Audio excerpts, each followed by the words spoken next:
Como uma rajada de vento pôs fim ao amante de pipas. Saúde!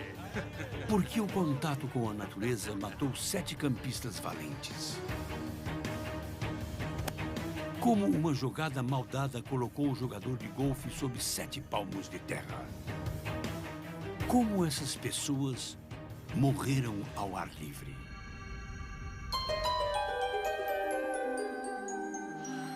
Há mais maneiras de morrer do que a mente humana é capaz de imaginar. Algumas são repentinas e chocantes. Outras são lentas e metódicas. Mas todas as mortes podem ser explicadas. Mesmo as mais estranhas. As mais estranhas formas de morrer. Long Beach, Washington, 24 de setembro de 1983. Este era Ken Delium. Ele adorava empinar pipas. E aí, o que acha? Legal!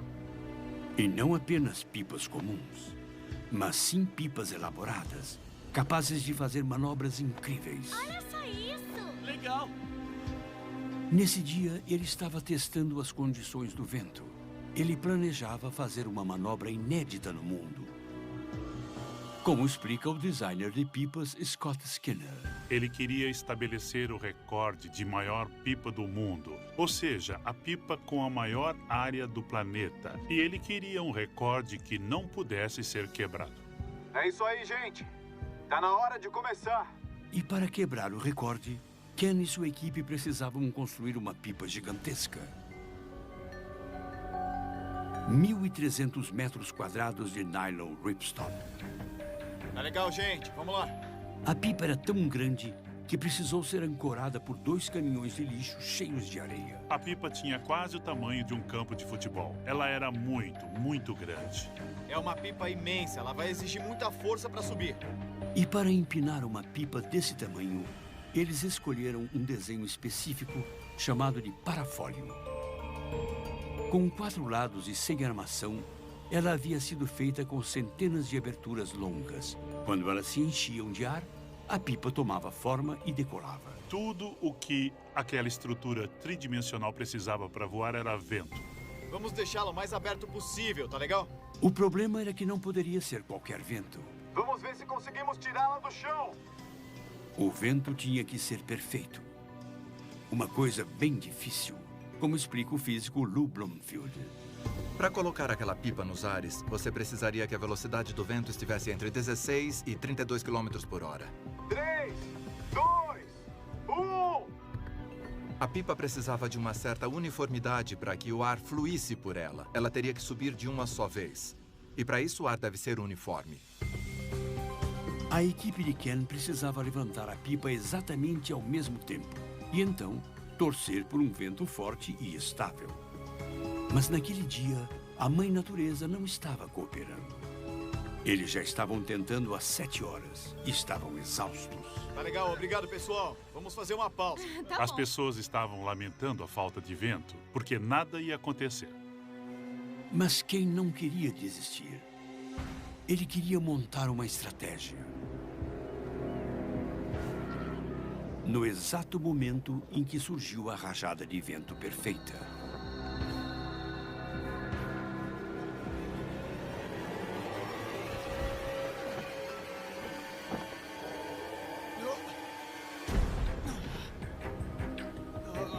Ele ficou totalmente indefeso, porque aquele lugar estava cheio de linhas da pipa. E quando ficou preso em uma delas, não havia mais como escapar. Ela se abriu espontaneamente e ficou no formato exato. Sem ninguém por perto para ajudar, ele ficou preso nas linhas e subiu com a pipa. A pipa levou Ken a 30 metros de altura. Se a superfície da pipa era do tamanho de um campo de futebol, a força exercida para o alto seria de milhares e milhares de quilos. Ela seria capaz de arrancar uma árvore do chão se você a amarrasse nela. Meu Deus. Acabou ficando indefeso. Assim que a pipa inflou, ele começou a voar. A equipe de Ken só podia observar. Eles não tinham como trazê-la de volta rapidamente. Ela não ia descer mais. Ken conseguiu soltar seu pé preso.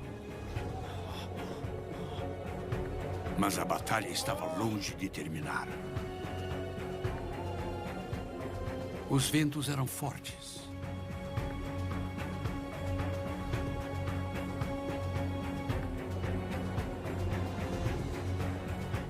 E ele não conseguiu se segurar.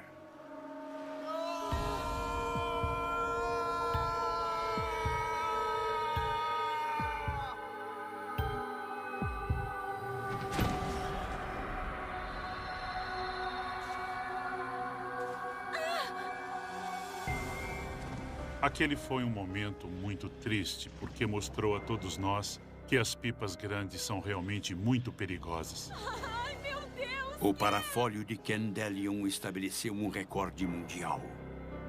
Mas, infelizmente, também rendeu a ele uma estranha forma de morrer. Fatos curiosos. A pipa mais rápida do mundo já registrada voou a 190 km por hora. O recorde de permanência de uma pipa no ar é de 180 horas. Em 1760, o Japão baniu as pipas temporariamente. Era um hobby tão popular que as pessoas deixavam de ir trabalhar. Welsh, Virgínia Ocidental, 31 de julho de 1907. Este era Red Topham.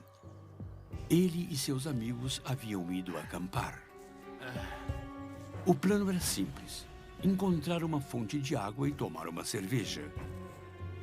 Uma caminhada nesses bosques é uma fuga das preocupações. Com exceção de uma: a serpente cabeça de cobre. Essas montanhas estão cheias delas. E no início do século XX, o medo da cabeça de cobre havia alcançado proporções míticas. Oh, é só um bebezinho. Você não tem medo de bebês, tem, Red?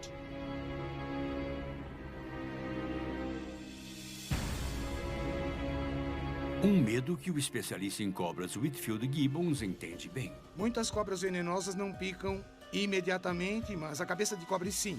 Nos Estados Unidos, mais pessoas são picadas por cabeças de cobre do que por qualquer outra espécie. A camuflagem é uma de suas armas mais mortais, junto com as presas. Quando o perigo fica próximo demais, ela usa as presas para injetar veneno na vítima. São predadores que param e esperam. Se você pisar ou puser a mão acidentalmente em uma delas, vai ser picado. É isso que elas fazem. A gente se esforçou muito para beber hoje.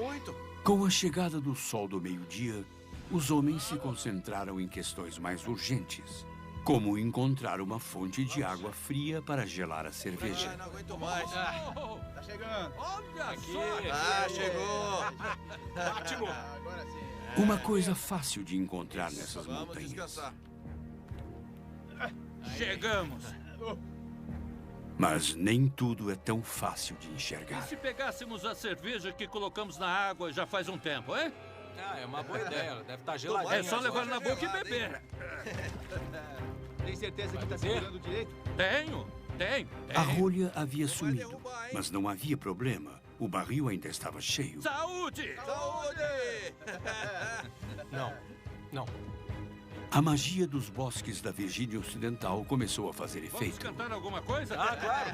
O de trás da montanha vai chegar. Junto com a cerveja gelada.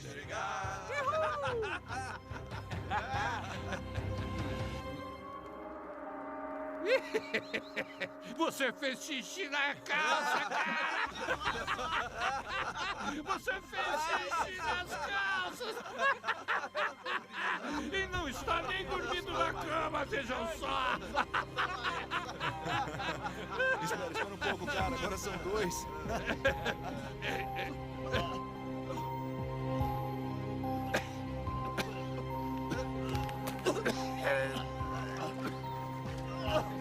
De repente, a diversão acabou. Os homens ficaram doentes. Todos, com exceção de Ralph Dunbar, o único campista que não bebeu do barril.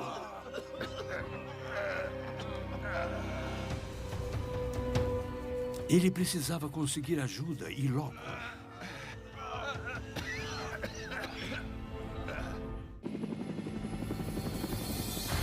Eles estão vivendo a aventura mais extrema de suas vidas. Desafio no Discovery.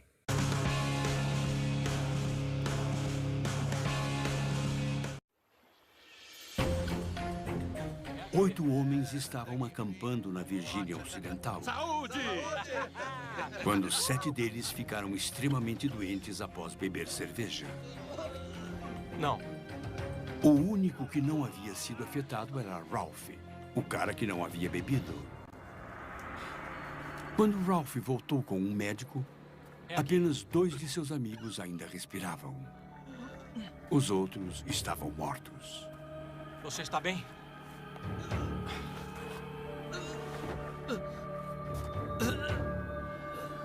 Ralph tinha uma ideia do que havia matado seus amigos.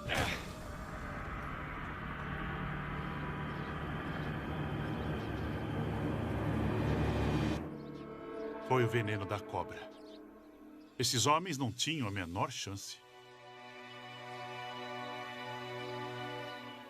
O que ninguém compreendia em 1907 era que esta cabeça de cobre era mortal, mas não por causa de seu veneno. Você podia beber o veneno de uma cabeça de cobre. Ele passaria direto por seu corpo sem fazer mal. O veneno precisa ser injetado para matar, diferente de outros tipos. Portanto, não foi o veneno que matou aqueles homens. Se não foi seu veneno, como a cabeça de cobre os havia matado? Whitfield Gibbons tem uma teoria.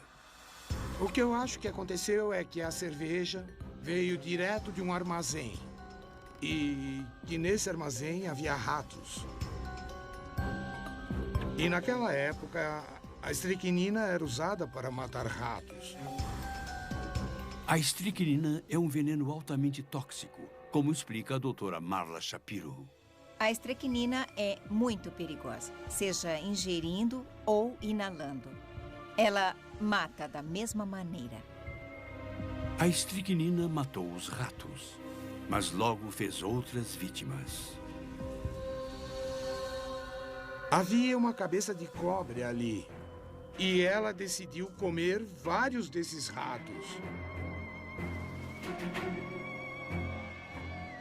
Após comer, ela precisava digerir a comida e procurou um lugar para se esconder, para não ficar exposta a nenhum predador.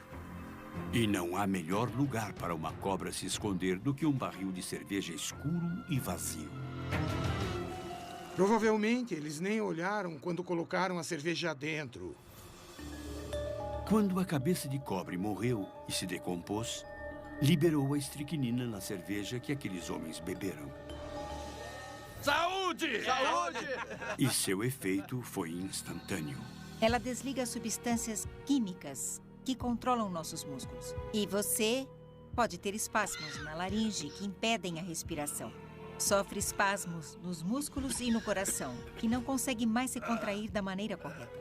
E isso acaba levando à morte.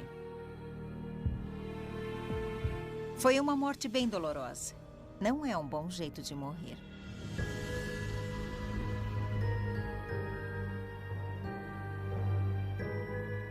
Sete homens saudáveis aproveitavam uma caminhada no bosque. Mas o que nenhum deles havia percebido era que eles estavam a caminho de uma estranha forma de morrer. Fatos curiosos. Há 3.000 espécies de cobras no mundo. Picadas de cobras matam mais de 20.000 pessoas todos os anos. A picada de uma cabeça de cobre é raramente fatal. O veneno de uma cascavel é 2 vezes mais tóxico.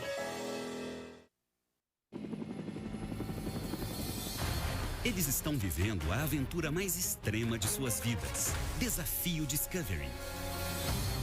Na prova de sobrevivência mais exigente do momento, Município de Fulton, em Nova York, 9 de julho de 1994.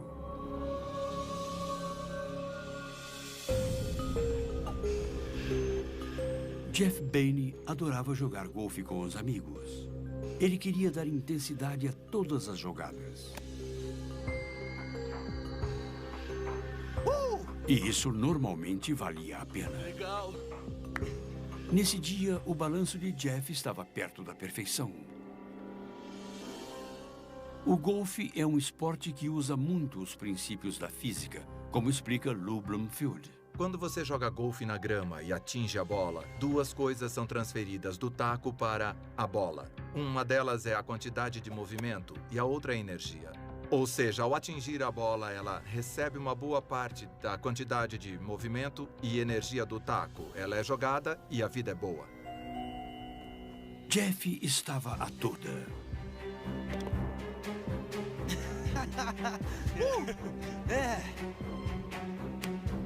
Até sua bola cair num buraco de areia. Uma superfície muito mais difícil do que a grama bem cuidada. Quando a bola acaba enterrada na areia e você a atinge com o taco, a areia vai receber uma parte substancial da energia e quantidade de movimento do taco. O que significa que a bola não pôde ir muito longe. Mas no caso de Jeff, ela não foi a lugar algum. Ah, que droga! De repente, a vida não era mais tão boa quanto 15 minutos atrás. Quer uma ajuda, hein? Cala a boca. Quando Jeff começou a perder o jogo, perdeu também a cabeça. Uma reação não muito diferente da fúria no trânsito, segundo o psiquiatra Dr. Irving Wolkoff. Não importa se a atividade é dirigir ou jogar golfe. Qualquer coisa ou pessoa que o impeça de atingir seu objetivo vai torná-lo agressivo. O problema é o quão agressivo. A frustração de Jeff passou. Ele recuperou o foco. E foi recompensado com uma bela jogada. Foi bem perto. Mas o próximo buraco era um par 5. Sua distância era de 405 metros. E era um dos buracos mais difíceis do percurso. Um bom desempenho ali poderia equilibrar o jogo. Faz melhor que essa. Agora, Jeff tinha que dar uma tacada tão boa quanto a do amigo.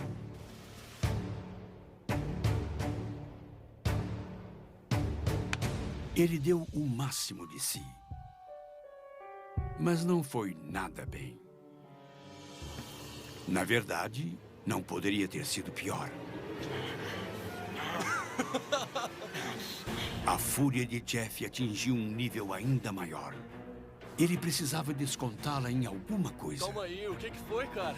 Ele estava procurando alguma coisa que pudesse atingir de modo dramático. Algo que quebrasse ou fizesse barulho. O importante era descontar a raiva. E para isso ele escolheu o banco. E ele teve sua reação dramática. A fúria de Jeff quebrou o taco em 2. A velocidade média do taco antes de atingir o banco era de 80 km por hora. Mas se você concentra tanta energia em uma pequena parte do taco, vai ter energia suficiente para fazer esse pedaço viajar não a 80 km por hora, mas a 150 ou até mesmo 300 km por hora. Suficiente para causar um bom estrago.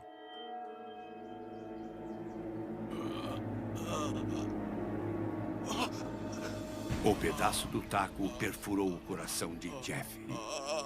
Aquele pedaço giratório do taco voou na direção do jogador e o matou. Provando que não é porque o seu balanço permite que você acerte um buraco que ele não pode provocar uma estranha forma de morrer. Fatos curiosos. As chances de um jogador de golfe comum e um profissional acertarem um buraco com uma só tacada é de 1 em 12.500.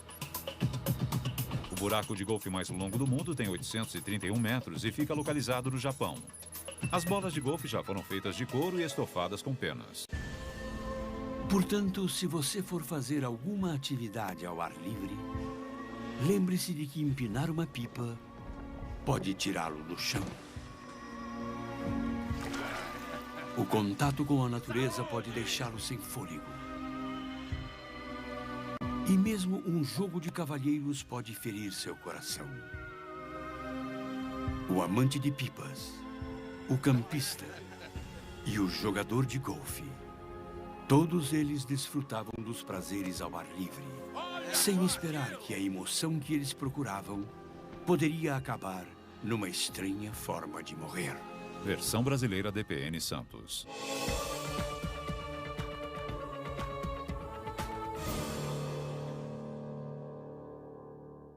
Hoje,